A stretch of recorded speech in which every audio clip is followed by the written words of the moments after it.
In November 2023, I did the Walk the Yorke on a bike. It's a 500 kilometre trip around the coast of Yorke Peninsula in South Australia. And here we go. These are the highlights of 7 days of riding a bike for 70 kilometres approximately a day.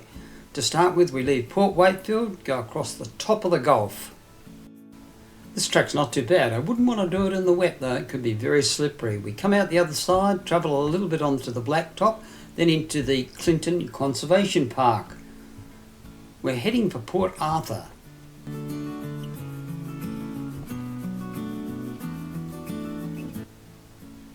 And there's a diversion now up into the farmlands. Beautiful crops to be seen up here. Lots of lizards on the road sunbaking. And eventually it's down to Port Clinton. It's a good time to stop and take in some lunch. From Port Clinton there's some beautiful coastal tracks.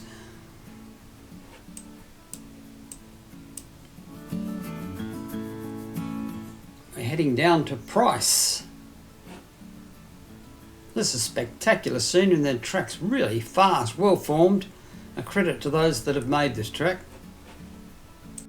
Oops, I missed a turn. I'm into some soft sand and it's walking time. After Price, it's a small diversion inland around the Cheetham Salt Pans. And here's another one of the shelters. This is Max Beach Shelter. I found all the shelters to be very neat and tidy, and all of them had water. Leading into Tiddy Beach is a very nicely formed track. Then it's an even better track from Tiddy Beach down to Ardrossan. Here we are, end of day one, Ardrossan Jetty. We start day two at Ardrossan, heading off into a stiff southerly breeze, but it's a lovely day, the sun is shining. Soon we're on to the Blacktop and then a bit of farm tracks. All a bit variable, but soon we hit the coast and there's a bit of single track. This is a lot of fun and time goes quickly when you're having fun on these tracks. There's plenty to look at. If you don't like these tracks, you can always move across to the road and it's quite good. Down through the golf course. No golfers today. These coastal tracks are really well formed and quite fast. You've got beautiful crops onto the right side and then on the left the ocean. Spectacular. Oh, here's my good friend Ian. He's from Port Julia and he's going to take me all the way into Port Vincent. These are the best of the tracks on the Yorke Peninsula. Really well formed, fast. There's plenty of sights to see. The farmland's good too when the crops are up. Oh, look out, kangaroo. Quick, jump, jump. See you later. Here's another nice shelter. I like this one. Great views. Finally, we're at the end of day two, Stansbury. What a beautiful town this is. Credit to everybody. Well kept, it's neat and tidy. There's a great caravan park here. Lots of places to eat and drink. Really nice spot. And day three, we're off from the Stansbury jetty where we finished up yesterday. I've got some company today. My two lads, Troy and Brett, are joining me for the ride through to Port Moorowie. No sooner out of Stansbury and there's a bit of single track. Bit of fun for the boys.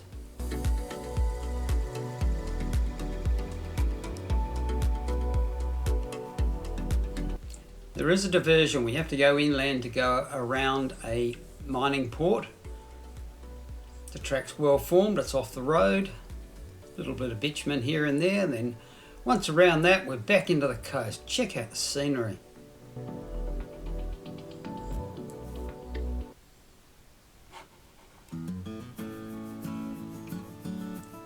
Well, we're all loving this single track.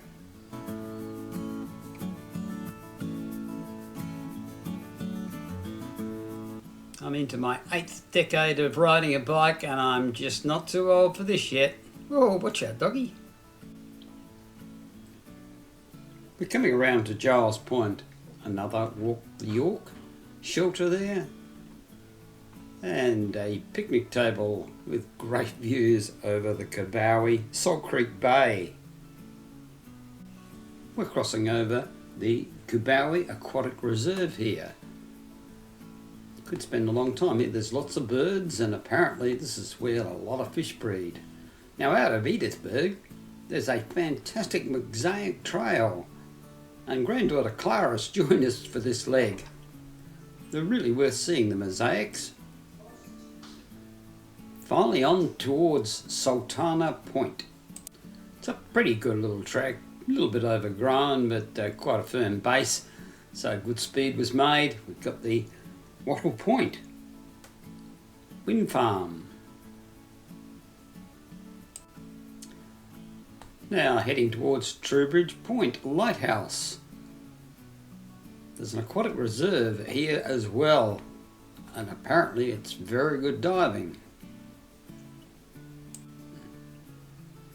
Yep, we've scored a perfect day for sightseeing around the lighthouse. We'll go and check out the lighthouse. It's interesting construction. All those red bricks, wow. Continuing along the road, we're going to come across what I think one of the finest beaches on the peninsula, Kemp Bay. Really special. I think I'd like to go fishing or swimming here.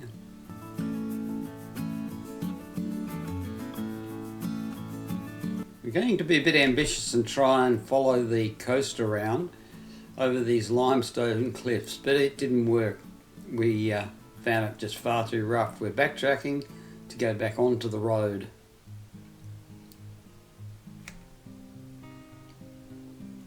And finally come out, find a track in between the crops and the sand dunes, which will lead us to Port Moorowie. There are lots of lizards on this track, had to be careful. Day 4, Port Moorowie to Marion Bay. I did not think this was going to be an exciting trip, but it turned out to be very good. Firstly, we're going through a native vegetation area just out of Port Moorowie. And then there's a small track between the sand dunes and some cropping area. It was a little bit rough, but a lot more scenic and enjoyable than that big wide road with the cars on. Oh, here's that big wide road. But there are diversions. There's little tracks that take you down to the beach here and there. And there's a great shelter and camping grounds just a little bit further on at Sturt Bay.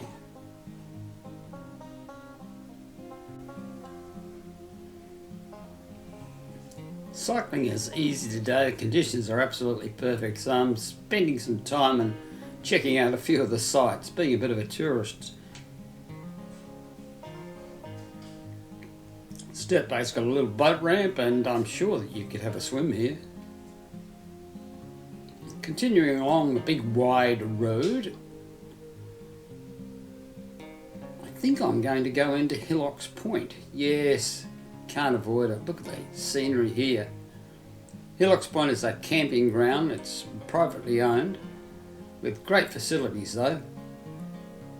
And the coastline is spectacular. Excellent fishing. That is Salmon Beach, and renowned for salmon and mullet fishing.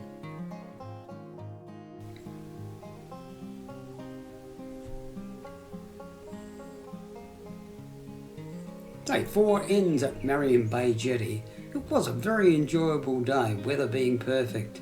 Day 5 starting the same, Marion Bay Jetty. Today we're heading into the beautiful Innes National Park. First off, we'll have a look at Stenhouse Bay. A lot of history here, a lot of mining happened here in the bygone era. Next, whoa, wait a minute, look out! Little emu, watch out! Oh, that was close. Going to visit one of the lighthouses now, the Cape Spencer Lighthouse. Affords some beautiful views, 180 degrees and all the way across to Kangaroo Island.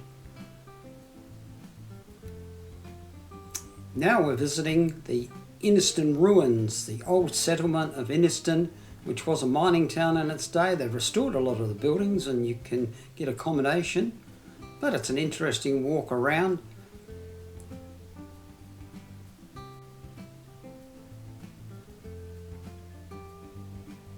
We're at Goblet Bay Lookout. Fantastic views over to the West Cape and into Pondalowie Bay. Pondalowie Bay is known for its surf break. Very popular campgrounds here. A small fishing village. Beautiful clean water.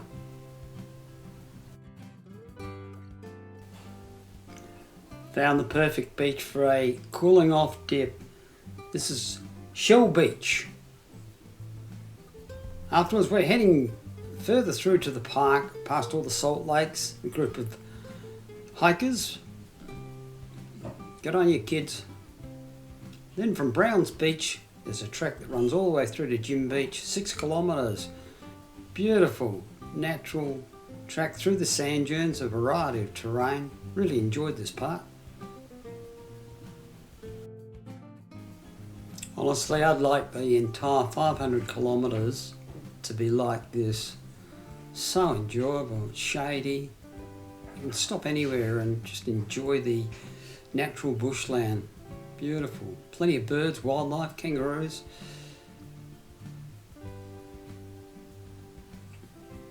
Now we've left the Innes National Park, we're going to be taking some dirt road through the farming lands.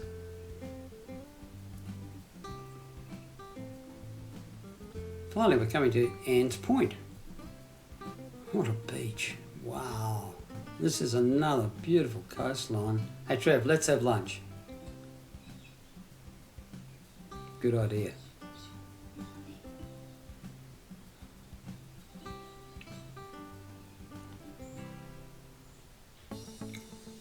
Then onward ho to Corny Point. Coming up though is one magnificent beach, Berry Bay. Renowned for its surf break, surf schools use this to bring people down to learn to surf. You can also catch a fish here. If you're careful, go for a swim. Finally, we're at the Corny Point Lighthouse. Great views here too. Oh, we're lucky enough to see this pod of dolphins at Berry Bay. They weren't going anywhere, just playing around in the water to entertain us. Thank you, dolphins.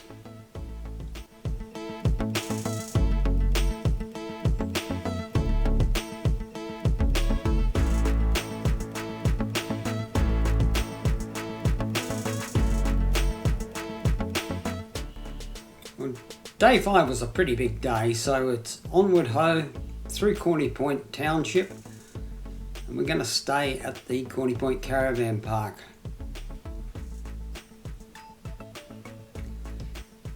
Day 6, Corny Point to Port Rickaby. Some more coastal track, quite enjoyable because the scenery is good. Now we're going around the Point Turton foreshore. Some nice houses here. Tide goes out a long way here. And tide was one thing we were thinking about. Can we actually ride all the way on the beach to Hardwick Bay? It's 15 kilometres. Don't want to get stranded. We gambled and we won. It was hard-packed sand. A lot of fun. Good choice.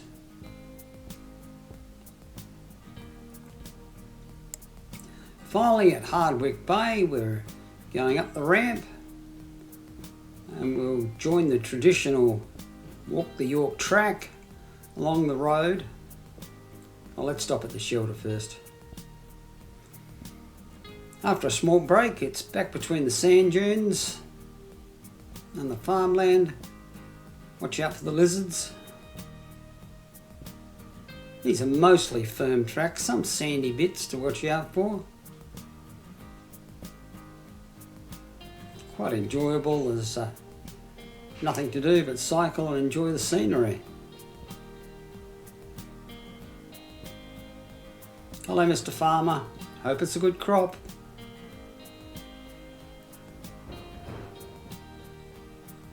Some parts are a little bit sandy, but you just take it easy.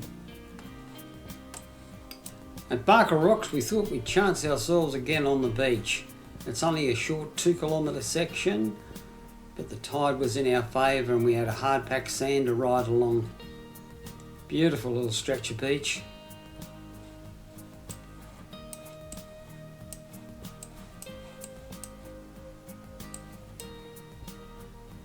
Brings you out at Barker Rocks Campground. That's a very popular little spot. Or campground. It's always busy there. I don't know why.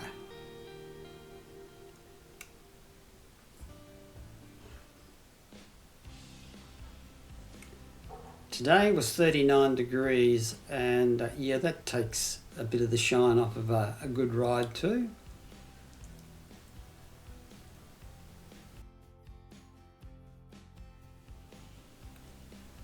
Finally we found a lunch stop on the coast, a nice cool breeze.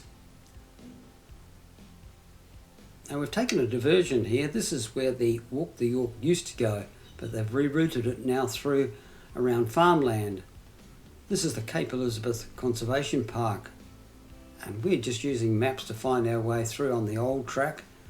This is really enjoyable. We think it should still go through here. You wind your way through, past the sand dunes, down to the coast again. Little bit sandy in places, but still a good ride. You can feel that breeze, it's lovely. Apparently they've rerouted this because there was a little bit of hoon driving happening in the park and they deemed it to be unsafe. We didn't see anything like that. In fact, we hardly seen a soul.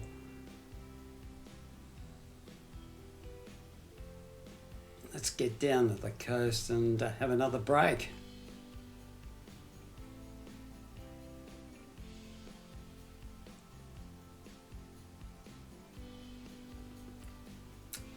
Now finally leaving Cape Elizabeth, we're on the worst piece of road I've encountered in the whole trip. It's very, very soft. And this was tough going. Finally into Moonta Bay. This is the end of the bike and the walk. Moonta Bay, very busy little place. Oh, it was a great ride. Do it again in a heartbeat.